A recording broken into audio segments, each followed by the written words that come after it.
আসসালামু আলাইকুম বন্ধুরা।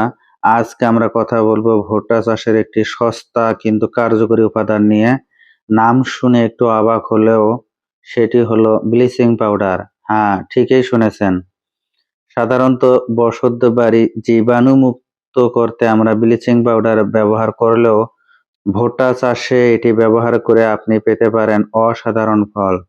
চলুন জেনে নেই কিভাবে এবং কেন ব্যবহার করবেন।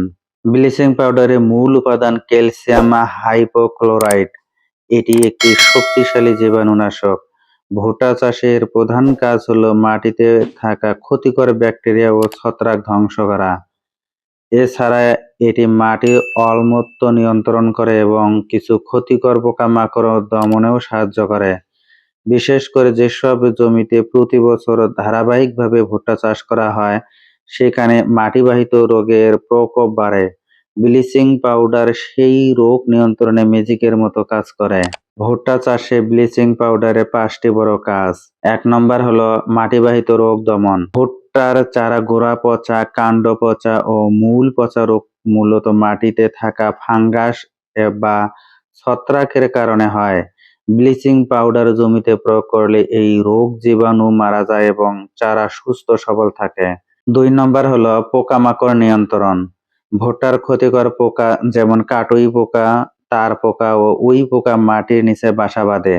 ব্লিচিং পাউডার তীব্র গন্ধ ও জীবাণুনাশক গুণাগুণ এসব পোকা দমন করতে সাহায্য করে। 3 নম্বরে হলো মাটির অম্লত্ব নিয়ন্ত্রণ। ব্লিচিং পাউডারে চুনের উপাদান থাকায় এটি মাটির অম্লত্ব অর্থাৎ পিএইচ কমিয়ে এনে মাটিকে চাষের উপযোগী করে তোলে। ফলে ভুট্টা গাছ পুষ্টি উপাদানের সহজেই গ্রহণ করতে পারে। 4 নম্বর বীজ শোধন ও সংরক্ষণ। বপনের আগে বীজ ব্লিচিং পাউডারে হালকা দ্রবণে ভিজিয়ে রাখলে বীজবাহিত রোগ জীবাণু ধ্বংস হয় এবং অঙ্কুরোদ্গমের হার বাড়ে। 5 নম্বরে হলো দানার গুণগত মান রক্ষা। সংরক্ষণকালে ভুট্টার দানা পচা ও ছত্রাকের আক্রান্ত হওয়ার আশঙ্কা থাকে। গোলায় বা মজুত স্থানে ব্লিচিং পাউডার ব্যবহার করলে দানা দীর্ঘস্থায়ী ভালো থাকে এবং বিষমুক্ত পদার্থ অ্যালফা-টনিক্স তৈরি হতে বাধা দেয়। কি পরিমাণ ব্যবহার করবেন? মাত্রা কিন্তু খুব গুরুত্বপূর্ণ। বেশি দিলে গাছের ক্ষতি হতে পারে।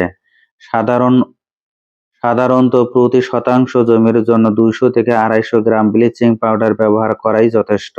হেক্টর প্রতি প্রায় 20 থেকে 25 কেজি লাগবে।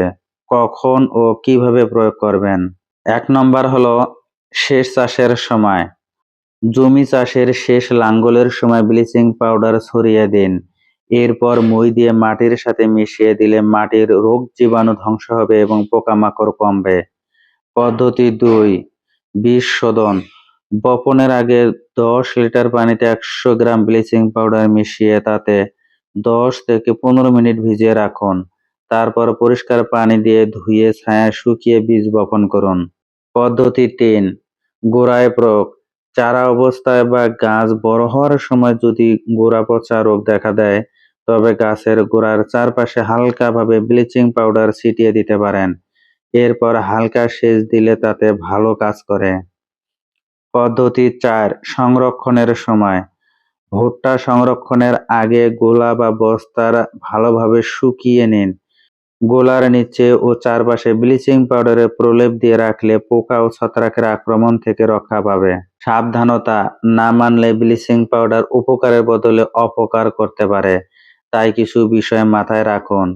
সতর্কতা 1 ব্লিচিং পাউডার ব্যবহারের সময় অবশ্যই হাতে গ্লাভস ও মুখে মাস্ক পরুন।